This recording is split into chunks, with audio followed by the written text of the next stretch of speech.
ओम श्री परमात्मने नमः। ओम श्री परमात्मने नमः। अथ मुंडकोपनिषद शांति पाठः। शांति पाठः।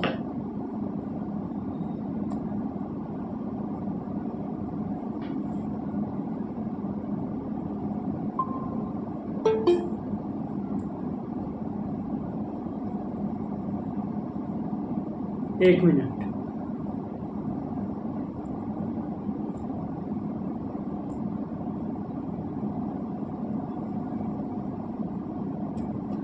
चलिए शांति पाठ करते हैं।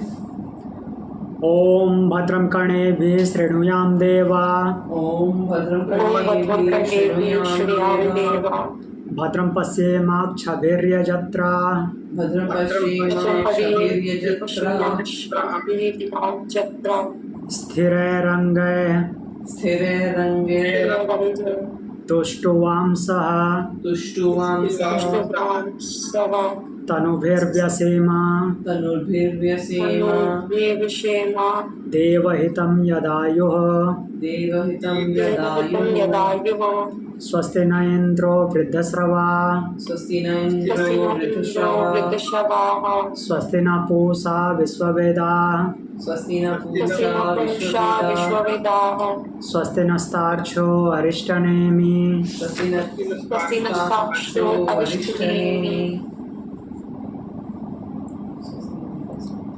स्वस्ति नो बृहस्पतिर्दधातु ओम शांति शांति शांति। ओम शांति शांति शांति।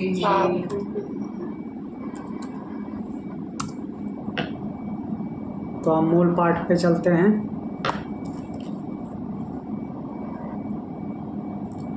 तृतीय मुंडक प्रथम खंड पढ़ रहे थे। उसमें हमने 2 मंत्र देखा था, 2 श्लोक देखे थे। द्वासुपर्णा सयुजा सखाया समानम वृक्षम परिसस्व जाते तयोरन्य पिप्पलम स्वाद्वयन्त्य अनश्नन्न अन्यो अभिचाकसीति।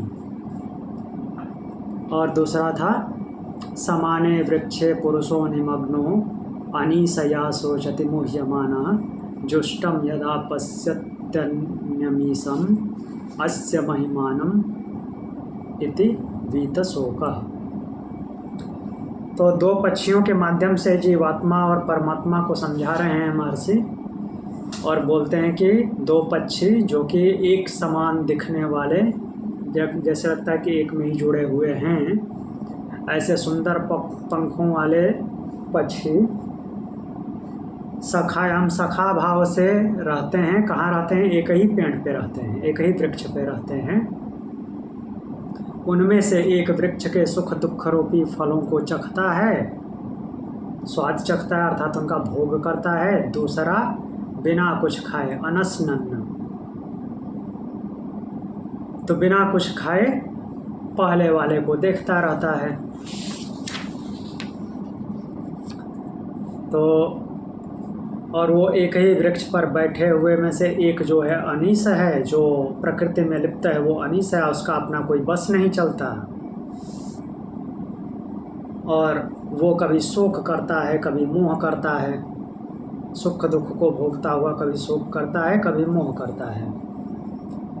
और जो दूसरा है उसी का वास्तविक स्वरूप है, तो वो जब उसको देखता है तो उसको अपनी पहचान हो जाती है कि ये तो मैं ही हूँ, मेरा वास्तविक स्वरूप तो वही है। और वो जब वो ऐसा पहचान लेता है, उसकी महिमा को जान लेता है, तो जब उसकी महिमा प्रत्यक्ष हो जाती है उसको, अर्थात तो उस भाव वाला हो जाता है, तब वह शोक रहित हो जाता है, शोक से मुक्त हो जाता है। तो इन 2 पक्षियों में नॉर्मली चित्र ऐसे आता है, ये दिख रहा है, ये चिन्मय मिशन की बुक है। चिन्मय मिशन ने ऐसे इसको प्रदर्शित किया है। 2 पक्षी बनाए हैं, एक आत्मा दूसरा परमात्मा, बट इसमें इन्होंने वो परमात्मा को लाइट तो दिया है लेकिन उसको ऊपर दिखाया है, दूसरे जीवात्मा को नहीं दिखाया है। अब ये उनकी सोच है कि उन्होंने क्यों ऐसे दिखाया है। नॉर्मली ऐसे और भी पिक्चर्स हैं बट इधर बुक था तो मैंने दिखा दिया, तो उससे क्लियर हो गया होगा कि क्या बोलना चाह रहे हैं। अब आगे बढ़ते हैं। कुछ पूछना तो नहीं है?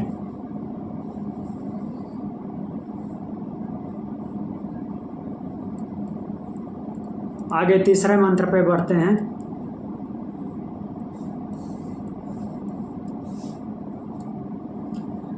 बोल रहे हैं यदा पश्यते रुक्मवर्णम यदा पश्यते वर्णम कर्तारमीशं पुरुषं ब्रह्मयोनिं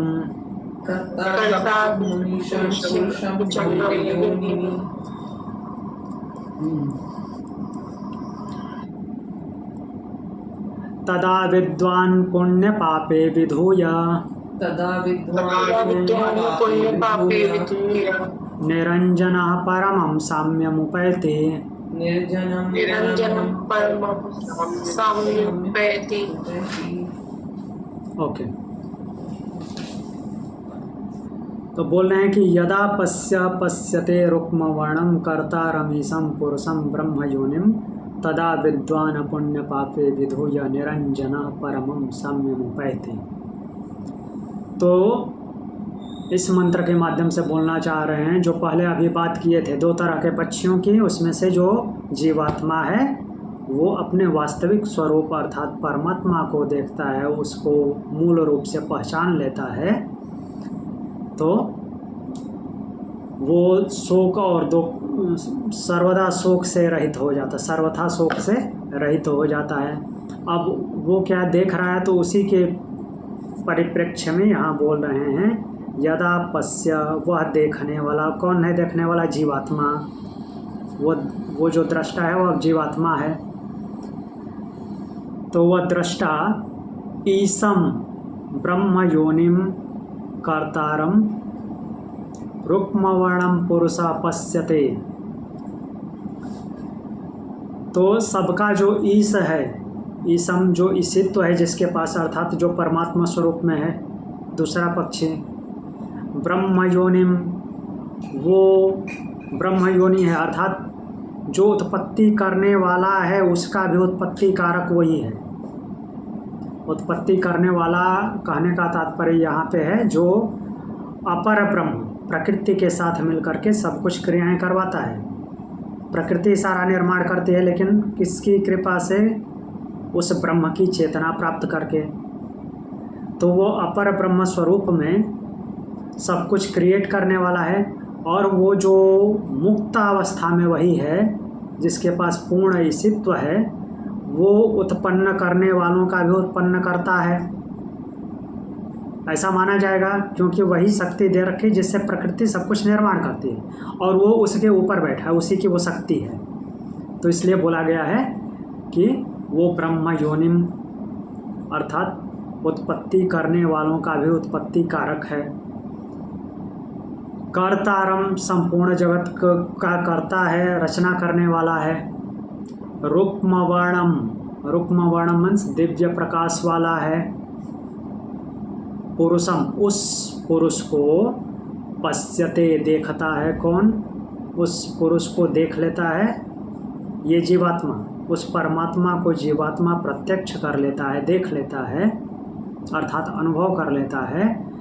तदा उस समय पुण्य पापे विधूय, पुण्य और पाप दोनों को क्या कर देता है? विशिष्ट रूप से हटा देता है, अच्छी तरह से हटा देता है। ऐसा नहीं कि अच्छे अच्छे कर्म करके पुण्य बना लेता है, नहीं, पुण्य भी न पुण्य रहेगा ना पाप रहेगा, दोनों में से कुछ नहीं रहेगा, जीरो। तो पुण्य और पाप दोनों को अच्छी तरह से हटाकर निरंजन हुआ अर्थात निर्मल हुआ, कोई भी मल अब नहीं बचा है, कुछ भी विकार नहीं बचा, विकार रहित हुआ। विद्वान ऐसा विशिष्ट ज्ञानी, अब वो क्या बन गया, विशिष्ट ज्ञान वाला बन गया। परमम साम्यम उपैति, परम साम्य अवस्था को प्राप्त कर लेता है। नॉर्मल साम्य अवस्था नहीं, साम्य अवस्था मतलब बैलेंस स्टेज, न इधर को पलटना है न इधर को पलटना है, पलटू बाबा नहीं बनना है। तो वो परम साम्य अवस्था को प्राप्त कर लेता है, अर्थात उस साम्य अवस्था से कोई हिला ही नहीं सकता, ऐसी साम्य अवस्था को प्राप्त कर लेता है, अर्थात ब्रह्म को प्राप्त हो जाता है। क्लियर हुआ? वो जीवात्मा दृष्टा बना हुआ है, वो दूसरे परमात्मा को जो ईशित्व भाव में है वो सारे उत्पन्न करने वालों का भी उत्पत्ति करता है, वो संपूर्ण जगत का रचयिता है और दिव्य प्रकाशवान है। इस पुरुष को, वैसे परमात्मा को वो जब अनुभव कर लेता है उस समय पुण्य और पाप दोनों को अच्छी तरह से हटा देता है और निर्मल होकर के वह ज्ञानी, वह विशिष्ट ज्ञानी परम मीन्स सर्वोत्तम साम्यावस्था को प्राप्त कर लेता है, सबसे ऊपर वाली परम साम्यावस्था को प्राप्त कर लेता है, ऐसा बोले हैं इसमें। आगे बढ़ते हैं। सर तो परम साम्य वाली जो अवस्था है इसमें क्या ब्रह्म में मिल जाती है कैसे? हाँ, ब्रह्म में मिल जाता है, उसी का जो साम्य है वो परम है, क्योंकि उससे ऊपर और कोई है नहीं और उससे नीचे फिर अगर किसी को एग्जाम्पल में लेंगे तो उसका साम्य तो उससे फिर ऊपर हुआ, तो इसलिए वो ब्रह्म जैसा ही हो जाता है और ब्रह्म जैसा होकर के ब्रह्म में विलीन हो जाता है।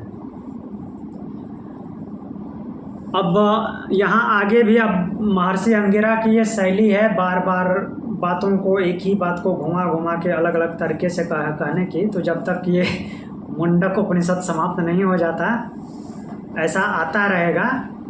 तो बट हाँ, हम उसको ज़्यादा रिपीट नहीं करेंगे, देखते जाएंगे, उसी में कुछ नई बातें भी मिल जाएंगी, तो उससे घबराना नहीं है। आगे बढ़ते हैं। मीन्स उसी ब्रह्म की बात को अलग अलग तरीके से बोल रहे हैं, मीन्स ब्रह्म के ही पास पहुंचा रहे हैं अलग अलग तरीकों से बता करके। ऐसा नहीं कि एक बार पहुंचा दिया तो छोड़ दिया उनको, अब दूसरे तरीके से कैसे पहुंचते हैं ऐसे बता रहे हैं। दूसरा तरीका भी उसमें बहुत ज़्यादा नहीं, पीछे वाले से मिलता जुलता ज़्यादा है। तो आगे देखते हैं।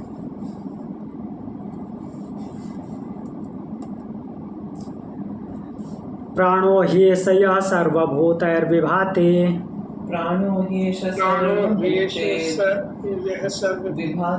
विभाति विजानन विद्वान् भवते नातिवादी, विजानन् विद्वान् भवते नातिवादी, आत्मक्रीडा आत्मरते क्रियावान्, आत्मक्रीडा आत्मरति क्रियावान्, एष ब्रह्मविदां वरिष्ठा, एष ब्रह्मविदां वरिष्ठः। प्राणो ह्येष यः सर्वभूतैर्विभाति, एष ही प्राण यः सर्वभूतैर्विभाति, यह जो परमात्मा है, जो ब्रह्म है, वही क्या है, प्राणो, वह परमात्मा ही प्राण है, प्राण उसी की वजह से हुआ है। यह जो सर्वभूतैर विभाति, सभी प्राणियों, जो सर्वभूत है सभी प्राणियों में प्रकाशित हो रहा है, अर्थात सभी प्राणी उसी की वजह से हैं।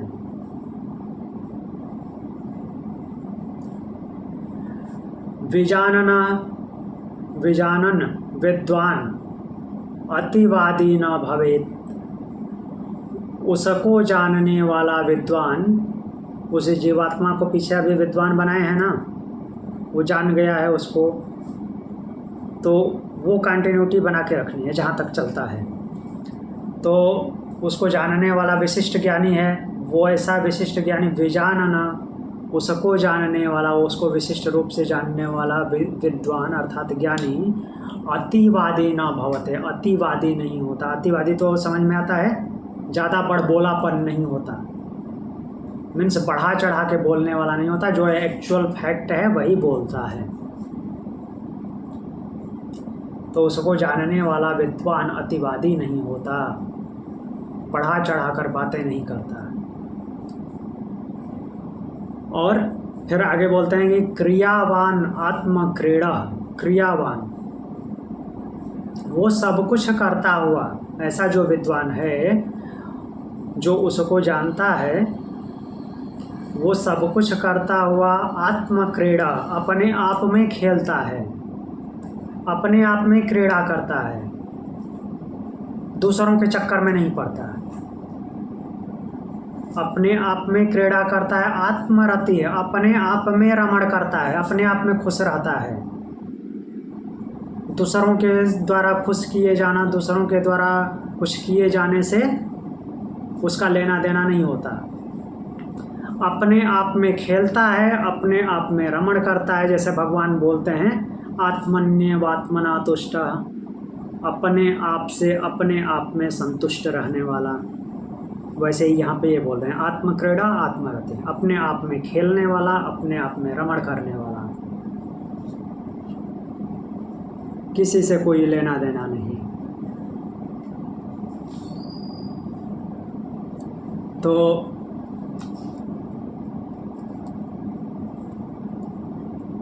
एक मिनट,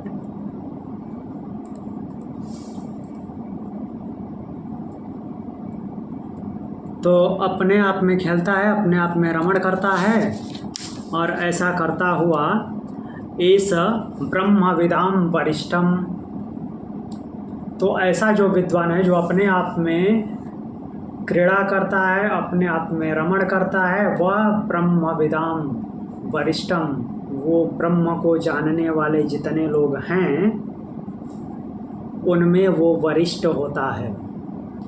कौन? जो अपने आप में संतुष्ट रहता है,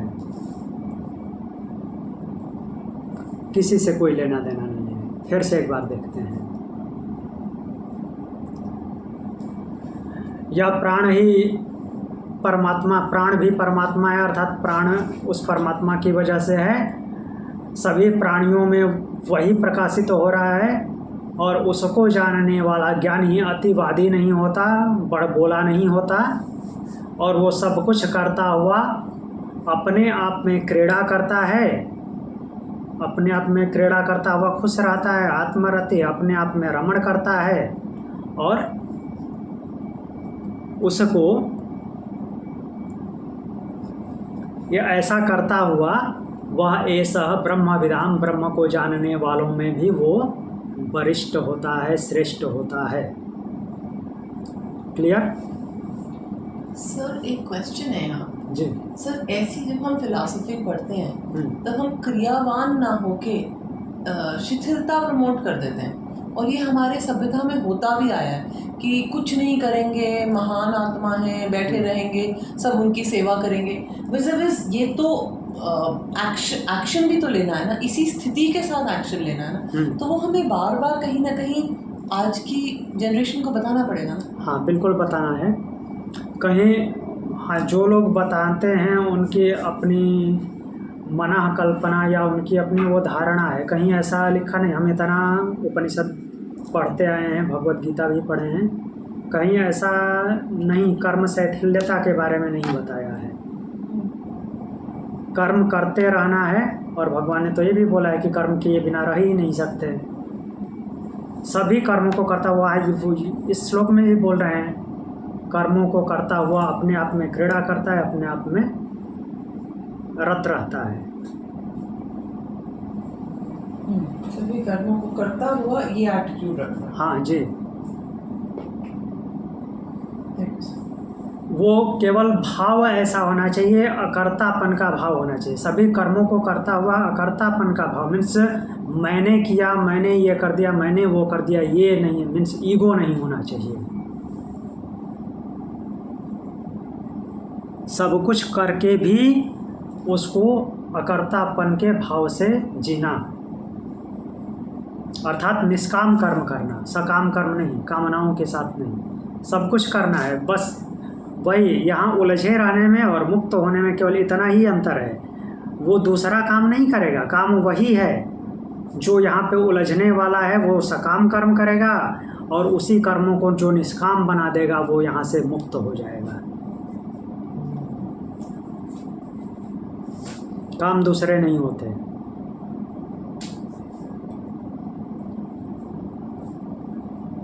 आगे देखते हैं।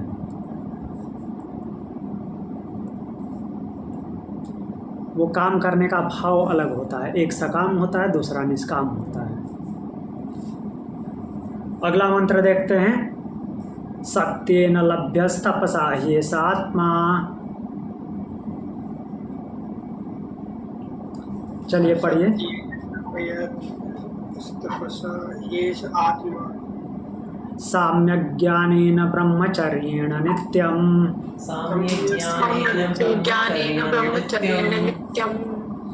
अन्तः शरीरे ज्योतिर्मयो हि शुभ्रो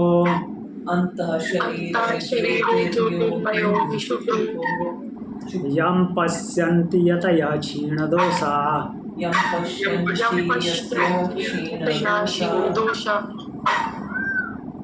सत्येन लभ्यस्तपसा ह्येष आत्मा। ही एष आत्मा साम्यज्ञानेन ब्रह्मचर्येण नित्यम अन्तः शरीरे ज्योतिर्मयो हि शुभ्रो। देखते हैं।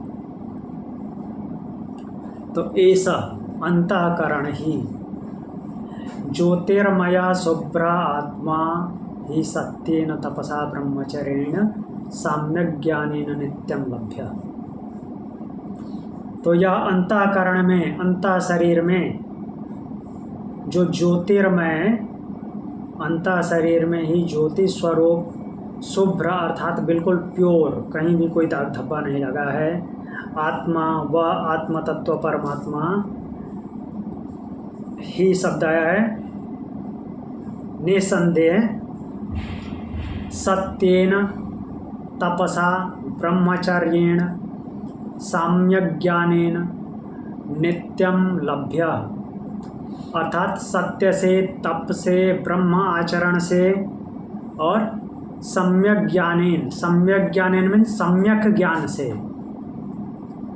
ये सारे भारतीय दर्शन में आता है सम्यक ज्ञान, केवल यहीं पे नहीं आ रहा है। अर्थात जब जैसा ज्ञान होना चाहिए वो यथार्थ ज्ञान से। नित्यम लभ्य हम सदा प्राप्त होने वाला है, हमेशा प्राप्त होने वाला है। तप से, ब्रह्म आचरण से, सत्य से और सम्यक ज्ञान से वो हमेशा प्राप्त होने वाला है, क्योंकि वह सर्वदा उपलब्ध है, वो कहीं गया नहीं है, सर्वव्यापी है। ऐसा आचरण कीजिए, प्राप्त हो जाएगा। लेकिन अब प्रश्न आता है कि कई जगह तो ऐसे भी आता है, यहाँ तक कि भगवत गीता में भी भगवान बोलते हैं कि न तो तप से, न ज्ञान से, न दान से, न यज्ञ से किसी तरह से प्राप्त नहीं हो सकता। तो कहने का भाव अलग है। जो ये सब कुछ करता है, यज्ञ तप दान ज्ञान, जिसने ईगो कर लिया अर्थात उसको सकाम भाव से ले लिया, मैं करता हूँ, मैं ऐसा करता हूँ इसलिए मैं प्राप्त करूँगा, नहीं प्राप्त होगा। जो निष्काम भाव से ये करेगा उसको वो प्राप्त होने के लिए सुलभ है, नित्यम लभ्य, सदा उपलब्ध है।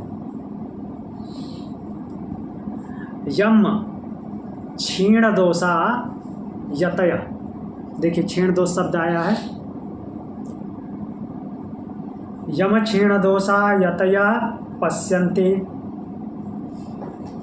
जिनके दोष क्षीण हो गए हैं, कोई दोष नहीं है, कोई ईगो नहीं है, कोई अहम नहीं है, मैंपन की भावना नहीं है, सारा दोष क्षीण हो गया।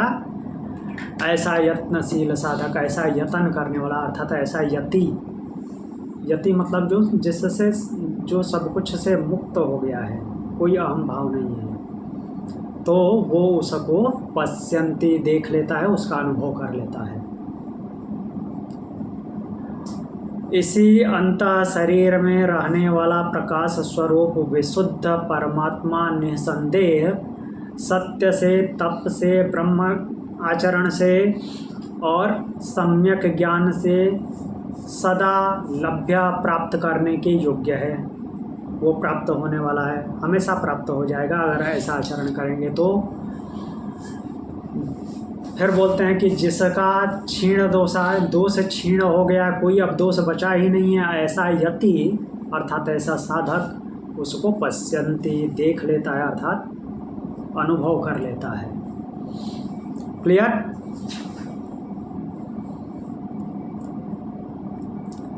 आगे बढ़ें।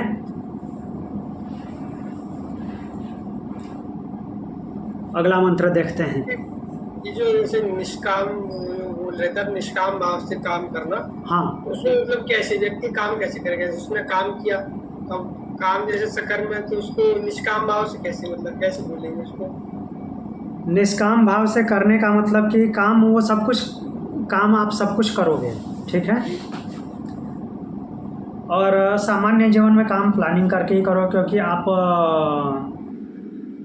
अचानक से तो जीवन मुक्त अवस्था में पहुंच नहीं जाओगे, उससे पहले ही रहोगे, तो उसका प्लान करोगे तो उसको क्या करना है कि लोक कल्याणकारी भाव से करना है, अर्थात यज्ञ के भाव से भावित होकर। यज्ञ के भाव से भावित होना मतलब वो आहुति देना, वो क्रिया की बात नहीं कर रहा हूँ। यज्ञ का मतलब ही है लोक कल्याणकारी कर्म, जिससे लोगों की भलाई हो।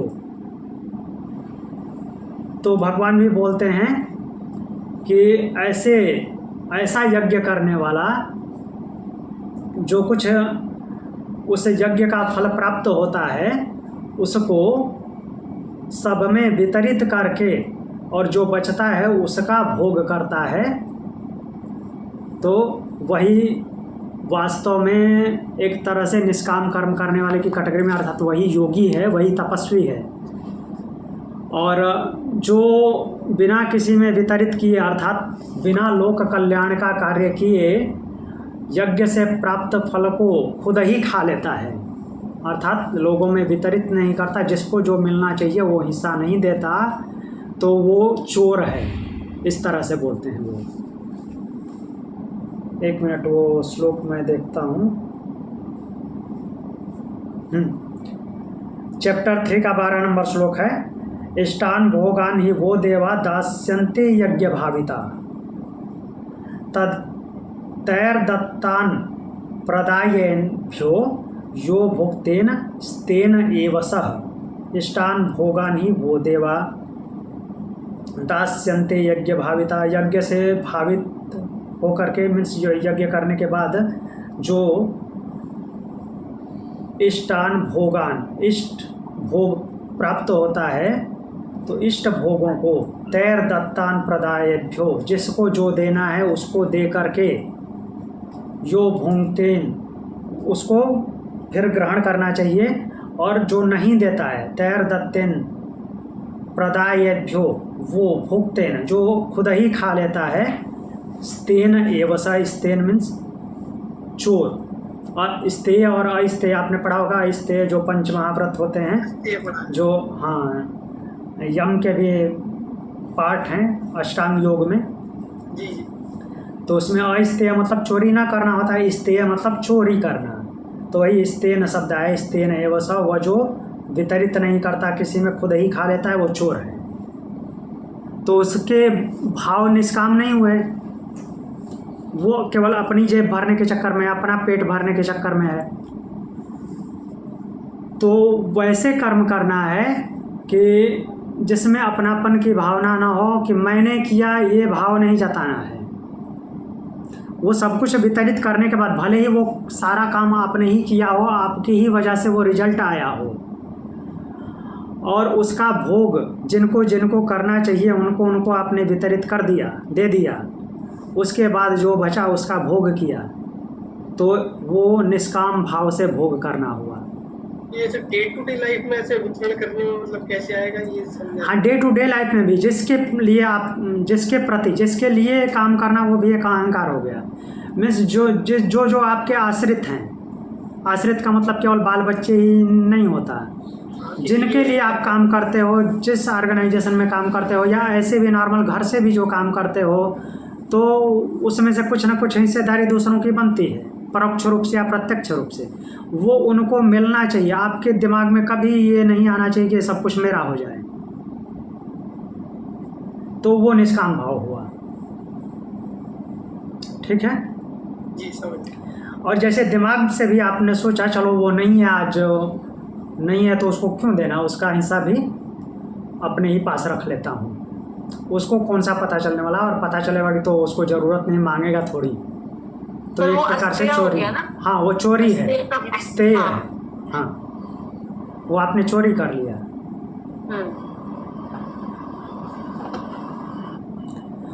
और उसमें आसक्ति भी नहीं लगानी है, कितना मेरे पास आ जाए। हाँ, उस भाव मीन्स काम को अच्छे से करना है, फुल एक्सीलेंस के साथ करना है, जो भी आप कर रहे हो। लेकिन उसके कर्म फल में आसक्ति नहीं लगानी है कि इतना आना ही चाहिए। क्लियर हुआ? आगे बढ़ते हैं। सर इन वे ये जो आप कर रहे हो, हर रोज शाम को हमें जो सिखा रहे हो, ये इज कम्प्लीटली यज्ञ एक्टिविटी है ना। ये तो आप ज्ञान यज्ञ कर रहे हो ना, तो this is also kind of a यज्ञ होगी ना। हाँ, इस टाइप का भी कर्म एक तरह से यज्ञ है। अगला मंत्र देखते हैं। सत्यमेव जयति नानृतम्, सत्यमेव जयति नान्यतम्, सत्येन पन्था विततो देवयानः, सत्येन पन्था विततो देवयानः, येनाक्रमण्यत् ऋषयो ह्याप्तकामा,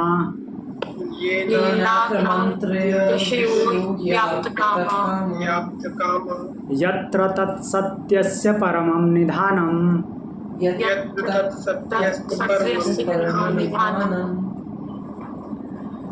तो देखिए यहाँ पे आया है सत्यमेव जयति नानृतम्। ये जो सत्यमेव जयति लिखा है, ये एक्चुअली सत्यमेव जयते है, जो हमारा राष्ट्रीय सूत्र है, जो लायन कैपिटल अशोक स्तंभ के नीचे लिखा है, सिक्के पे लिखा रहता है ना, लायन कैपिटल के नीचे सत्यमेव जयते, जो अशोक स्तंभ बनाया है, वो यहीं से लिया गया है। तो बाकी बुक्स में, बाकी जितने भी किताबें हैं पब्लिकेशन या पुरानी, ये गीता प्रेस की भी जो पुरानी बुक होगी, उसमें ये सत्यमेव जयते है, सत्यमेव जयति नहीं है। उन्होंने बाद में इसको चेंज कर दिया। वो मैं कई जगह सुना हूँ ऐसा, वो ये बोल रहे हैं गीता प्रेस कि जयति क्यों किया उन्होंने, तो वो बोल रहे हैं कि ये जो पाणिनि अष्टाध्यायी अर्थात संस्कृत व्याकरण जो है, उसके हिसाब से यहाँ पे सत्यमेव जयते नहीं हो सकता, सत्यमेव जयति होगा, इसलिए उन्होंने सत्यमेव जयति कर दिया। जबकि उपनिषद कर्ता जो है, उपनिषद कर्ता ने इसको सत्यमेव जयते बोला है, सत्यमेव जयति नहीं है, तो सत्यमेव जयते ही लेना है, क्योंकि जो मूल शब्द है सत्यमेव जयते है, इन्होंने चेंज किया सत्यमेव जयति गीता प्रेस में। तो इसका अर्थ देखते हैं। सत्यम एव जयति, सत्य की ही विजय होती है। अनृतम, ना झूठ की नहीं। सत्यमेव जयते ना अनृतम, सत्य की विजय होती है, झूठ की नहीं। क्योंकि देवयाना पंथा सत्येन वितता, जो देवयान नामक मार्ग है, देवयान नामक रास्ता है, वो सत्य से परिपूर्ण है, सत्य से भरा हुआ है। ये न आत्मकाम, जिसके द्वारा आत्मकामा मीन्स अपने आप में जो सारी कामनाएं उसकी अपने आप में समाहित हो गई हैं, अर्थात तो कोई कामनाएं उठती ही नहीं, पूर्ण काम है। कोई उसकी अपनी इच्छा नहीं उठती। तो अब यहाँ पे सोचने वाली बात है कि इच्छा नहीं उठेगी तो काम कैसे होगा? काम सारा होगा। काम सारा होगा, वो फोर्सफुली इच्छा क्रिएट नहीं करता है। जैसे भगवत गीता में भी भगवान ने जो ब्रह्म को प्राप्त हुए ब्राह्मी स्थिति वाले साधक की स्थिति बताई है कि समुद्र में जैसे सारी नदियाँ विलीन हो जाती हैं, वैसे ही सारे कामनाएं उसमें विलीन हो जाती हैं। तो काम सारे होंगे, कामनाएं भी आए होंगी और विलीन हो जाएंगी। वो अपनी तरफ से, जैसे हम कुछ क्रिएटिविटी करते हैं ना, दिमाग से बैठे बैठे सोचते रहते हैं, अच्छा नाश्ता कर लिया, दोपहर में ये काम करना है, वो ये सब नहीं सोचता। ठीक है, तो उसको आप्त काम बोलते हैं, पूर्ण काम हो गया। अपनी मर्जी से कोई इच्छा नहीं उठाता। ऋषय, तो ऐसा पूर्ण काम जो ऋषि हैं, पूर्ण काम जो ऋषि अर्थात सारी कामनाएं जिनकी पूर्ण हो गई हैं, आक्रमंती, आक्रमंती मीन्स गमन करते हैं। कहाँ गमन करते हैं? वहाँ पे यत्र तत् सत्यस्य परम निधानम, जहाँ पर वह सत्य स्वरूप उस ब्रह्म का परम धाम है। एक बार फिर से देखते हैं।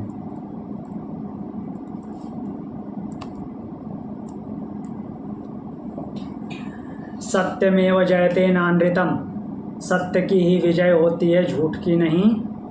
क्योंकि जो देवयान नामक मार्ग है वह सत्य से परिपूर्ण है। देवयान यहाँ पे बोलने का मतलब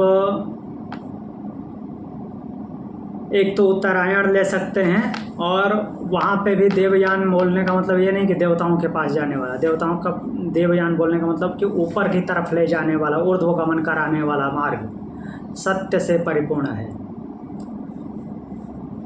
और उस मार्ग से जो पूर्ण काम है, आत्म काम, जिनकी सारी कामनाएं अपने आप में ही समाहित तो हो गई हैं, आत्म में समाहित हो गई हैं, इच्छाएं नहीं उठती हैं, ऐसे ऋषि लोग उस रास्ते से गमन करते हुए वहाँ जाते हैं जहाँ पर सत्य स्वरूप व ब्रह्म का परमम निधानम, परम धाम है, वहाँ पे जाते हैं। और वो परम धाम सर्वव्यापी है, हर जगह है।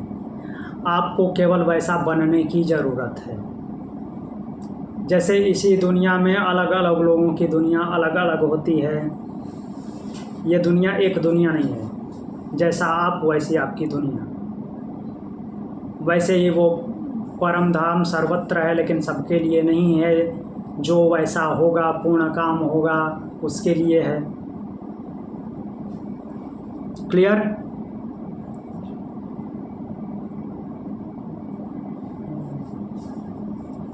आगे देखते हैं।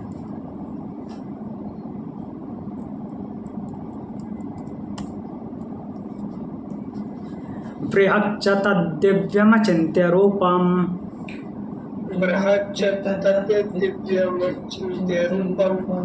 सूक्ष्माच्च तत्सूक्ष्मतरं, सूक्ष्माच्च तत्सूक्ष्मतरं विभाति, सूक्ष्मतरं विभाति, दूरात् सुदूरे तदिहान्तिके च, दूरात् नदिहान्तिके च, पश्यत्स्विहैव निहितं गुहायाम्।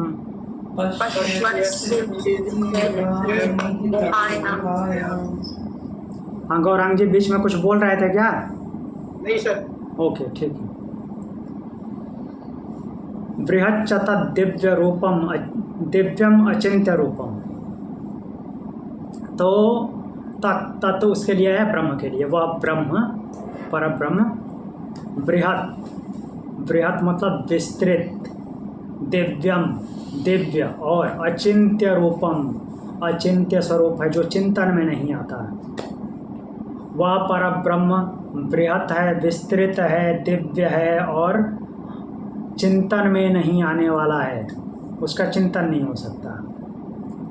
विभाति, ऐसा होते हुए वो प्रकाशित होता है, सब में प्रकाशित है। विभु आती, पूरे ब्रह्मांड को प्रकाशित किए हुआ है। तत् दूरात सुदूरे, वह कैसा है? दूरात सुदूरे, जितनी आपको दूर तक सोचने की कल्पना है, आपके दिमाग की शक्ति जितना दूर तक सोचने की है, उससे भी दूर है। और फिर क्या बोल रहे हैं? और इह अंतिके च, यह अंतिके च, और इतना समीप है कि आपके अंदर है। जितना दूर सोच सकते हो उससे भी दूर है, और इतना समीप में भी है कि वो आपके अंदर भी है। यह पश्यत्सु एव गुहायाम निहितम, तो यह मीन्स यहाँ पश्यत्सु देखने वाले के ही, गुहायाम मतलब कि हृदय गुफा में वह स्थित है। उसको देखने के लिए सुदूर जाने की ज़रूरत नहीं है, वो हृदय गुफा में ही स्थित है, वहीं पे उसको देख लेना है, उसको प्रत्यक्ष कर लेना है, उसका अनुभव कर लेना है। वह परब्रह्म बृहत फैला हुआ है, विस्तृत है, दिव्य है, चिंतन में नहीं आता,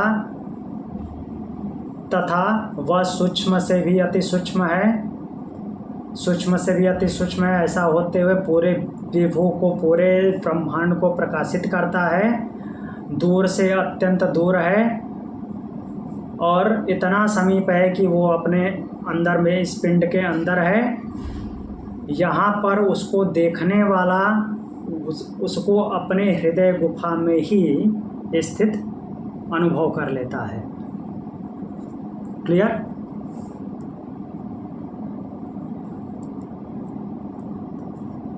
आगे देखते हैं।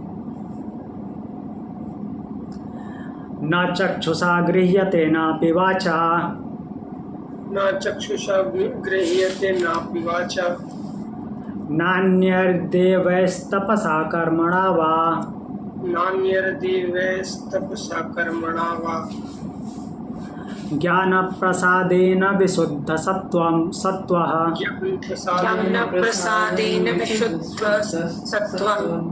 सत्व हाँ, ततस्तु तं पश्यते निष्कलं ध्यायमानः, पश्यते निष्कलं ध्यायमानः। तो अब जो पीछे श्लोक पढ़े थे कुछ वैसा ही आ रहा है। न चक्षुषा न वाचा, उसका विपरीत आ रहा है। पहले क्या बोले थे? इन सब से देखने के योग्य है, अब उसी को उल्टी मीन्स पलट के दूसरी भाषा में बोल रहे हैं। जिसको ईगो होगा वो उसके लिए। न चक्षुषा न वाचा न अन्य देवे, और ये सही भी बात है क्योंकि ये अब उसकी बात कर रहे हैं, ज्ञानेंद्रियों की बात कर रहे हैं। और ज्ञानेंद्रियां कैसी होती हैं? बहिर्मुखी हैं। वो बाहरी जगत को अर्थात प्रकृति में जो कुछ मटेरियल है उसको देखती हैं, उसका अनुभव करती हैं, मटेरियल वर्ल्ड का। जो अंदर है या जो अति सूक्ष्म है उसको नहीं जान पाती। तो जो हमने प्रश्न उपनिषद में देवों के बारे में पढ़ा था वो सारे देवों की बात कर रहे हैं, उनके द्वारा नहीं जाना जाता। न चक्षुषा न वाचा न अन्य देव है अपि गृह्यते, वह जो ब्रह्म है न तो नेत्रों से न वाणी से न ही अन्य किसी दूसरे देवों से। उस देवों में कौन कौन आया था? सारे पंच महाभूत, भूजल पावक गगन समीर सभी आए थे। मन वाणी पंच ज्ञानेंद्रियां भी आई थी।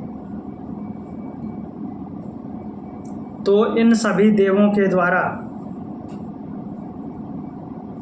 अपि ही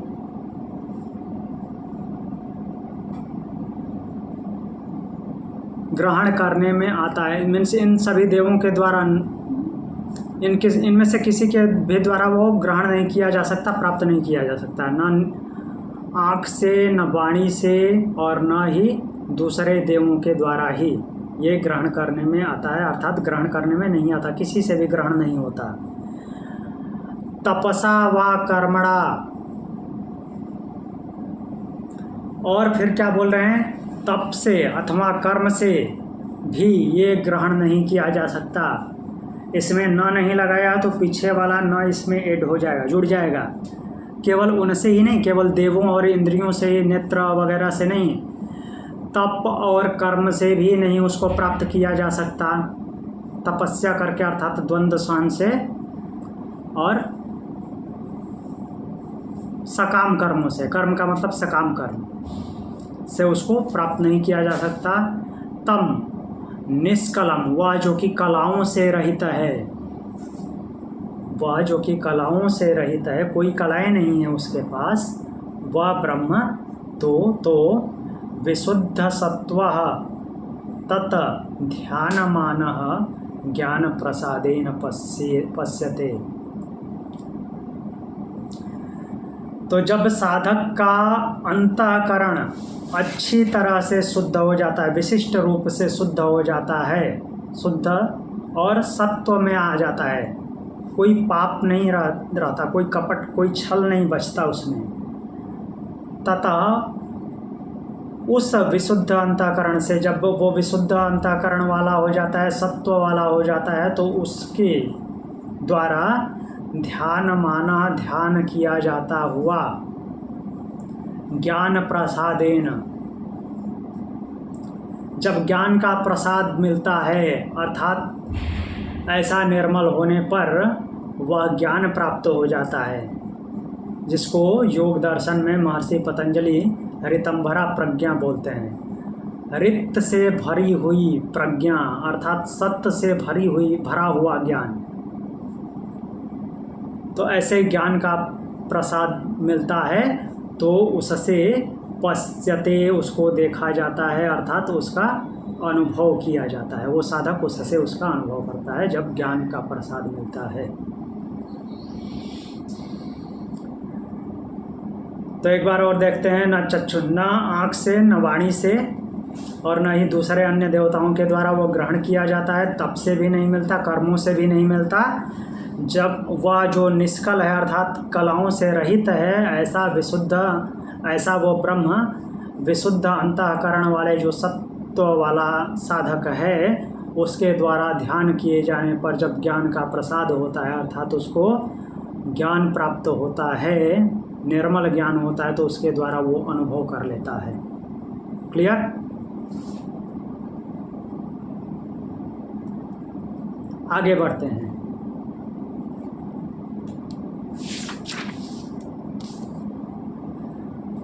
दो और है, देख लेते हैं। एषो अणुरात्मा चेतसा वेदितव्यो, ईशो अणुरात्मा चेतसा वेदितव्यो, यस्मिन् प्राणा पंचधा संविवेश, पंचधा संविवेश, प्राणश्चित्तं सर्वमूतं प्रजानां,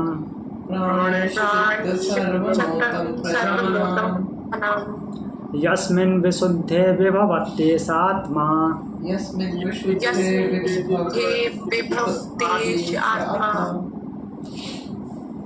बोले कि यस्मिन् पंचधा प्राण संविवेश, तो जिसमें पंचधा प्राण मीन्स 5 भेदों वाला प्राण ने अपने आप को 5 भागों में विभाजित करके शरीर को धारण किए हुए है या प्रकृति को धारण किए हुए है, ऐसा हम पहले प्रश्न उपनिषद में देख चुके हैं, तो उसको ज़्यादा एक्सप्लेन करने की यहाँ पे ज़रूरत नहीं है। तो 5 भागों में विभाजित होकर के प्राण भली भांति संविवेश, अच्छी तरह से प्रविष्ट है। ऐसा एसो अणुरात्मा चेतसा वेदितव्यो, यह सूक्ष्म आत्मतत्व चेतसा वेदितव्य, चेतना से जानने में आने वाला है। प्रजानाम सर्वम चित्तम प्राणय ओतम, और प्रजानाम सभी प्रजाओं के, सर्वम चित्तम सभी के चित्त में, प्राणय ओतम प्राण से ही ओतप्रोत है, प्राण से ही व्याप्त है, प्राण के द्वारा ही सभी प्रजाओं में व्याप्त है यह आत्मतत्व। यस्मिन विशुद्धे, अब आगे बोल रहे हैं, अभी तक कन्फ्यूजन हो रहा होगा कि ऐसे कैसे ऐसे प्राप्त कर लिया जाएगा प्राण के द्वारा और चेतना के द्वारा। तो बोल रहे हैं यस्मिन विशुद्धे एष आत्मा विभवती, तो जिसका अंतःकरण विशुद्ध हो गया, वही जो अभी पीछे बोले थे, जिसका अंतःकरण विशुद्ध हो गया है अर्थात किसी प्रकार का कोई दोष नहीं है उसमें, ऐसा आत्मा व आत्मा विभावती, विभवती, विभवती मतलब उसके द्वारा वो देखे जाने योग्य अर्थात अनुभव किए जाने योग्य हो जाता है, अर्थात वह साधक उसका अनुभव कर लेता है। 5 भेदों वाला जो प्राण है वो भली भांति प्रविष्ट है प्रत्येक प्राणी में।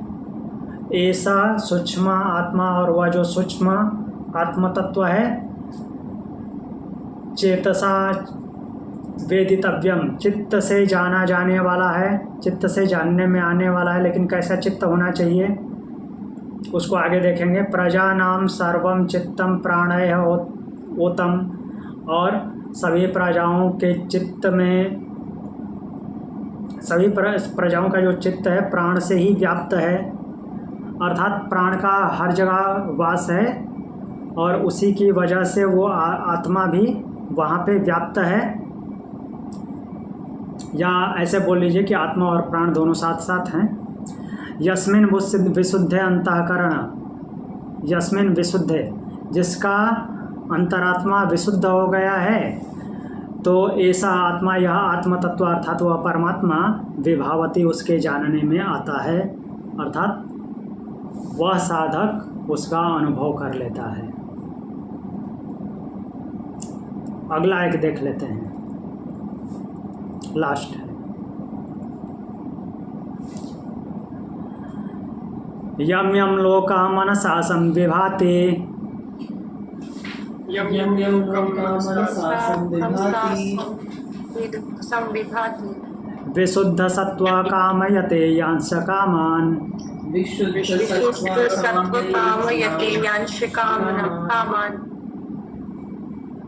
तस्मादात्मज्ञं ह्यर्चयेत् भूतिकामः, तम तं लोकं जयते तांश कामा, तम लोकम जयते तांशकामः, तस्मादात्मज्ञं ह्यर्चयेत् भूतिकामः। तस्मादात्मज्ञं ह्यर्चयेत् भूतिकामः। ठीक है, चलिए देखते हैं। यम यम लोकम मनसा संविभाति, विशुद्ध सत्व कामयते यांश कामान। तो विशुद्ध सत्व, विशुद्ध अंतःकरण वाला जो साधक है, जिसका जो अंतःकरण बिल्कुल पवित्र हो गया है, यम यम लोकम मनसा संविभाति, मन से जिस जिस लोक का चिंतन करता है। कौन? सभी नहीं, जिसका अंतःकरण शुद्ध है उसके लिए बोल रहे हैं। सभी के चिंतन करने से नहीं हो जाएगा कि जिंदगी भर कुछ भी किया और फिर चिंतन करने लगे। तो विशुद्ध अंतःकरण वाला अपने मन से जिस जिस लोक का चिंतन करता है, च यान कामान कामयते, और जिस जिस भोगों की कामना करता है, तम तम लोकम जयते, उस लोक को वो जीत लेता है। ठीक, जिसकी जिसकी कामना करेगा उसको वो जीत लेगा, अर्थात उसको वो प्राप्त हो जाएगा। वो जगह उसको प्राप्त होने में सुलभ है। और तान कामान उन भोगों को जिसकी वो इच्छा करता है उसको प्राप्त भी कर लेता है। तस्मात् भूति कामः आत्मज्ञम अर्चयेत्। तो उसके बाद बोल रहे हैं कि इसलिए भूति कामा मीन्स जो भी आपकी कामनाएं हो रही हैं उस कामना वाला प्राणी आत्मज्ञम, तो जो आत्मज्ञ है उससे जो अच्छा जानने वाला है, जो आत्मज्ञ है मीन्स आत्म तत्व को जो जानने वाला है, उसके पास तो इतनी शक्ति है। जिस साधक की बात कर रहे हैं तो उस साधक को मुक्त होने के बारे में सोचने की बात नहीं की है। उन्होंने क्या बात की कि जिन जिन लोगों की वो कामना करता है उस लोगों को जीत लेता है, अर्थात उसको प्राप्त कर लेता है। इतनी शक्ति उसके पास है।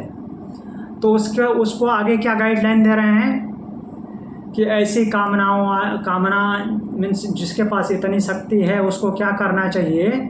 ऐसी कामना वाले मनुष्य को आत्मज्ञम, जो आत्मज्ञ है उस आत्म तत्व को जानता है, अर्चयेत, उसकी अर्चना करनी चाहिए, अर्थात उससे जा कर के यह जानना चाहिए कि उस ब्रह्म को कैसे प्राप्त किया जाए, क्योंकि वो साधक उस लेवल पर नहीं पहुंचा है जो कि उस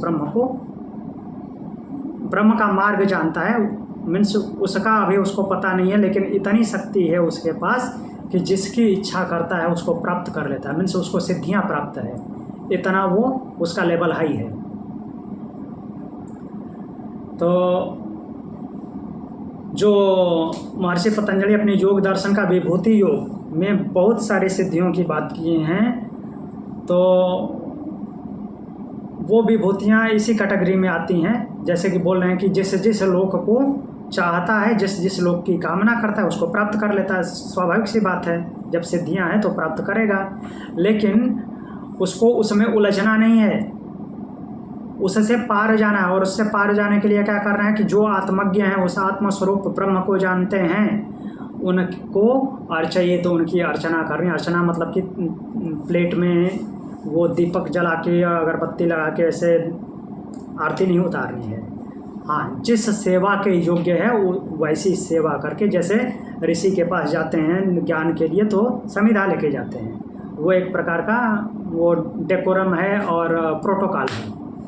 तो वैसा ही जो जिस भाव की, जिस श्रद्धा के, जिस अर्चना के योग्य है वैसे अर्चना करके उससे उस ज्ञान को अर्जित करें, उस ब्रह्म को प्राप्ति के लिए। क्लियर? ठीक है, तो आज के लिए इतना ही। ओम शांति।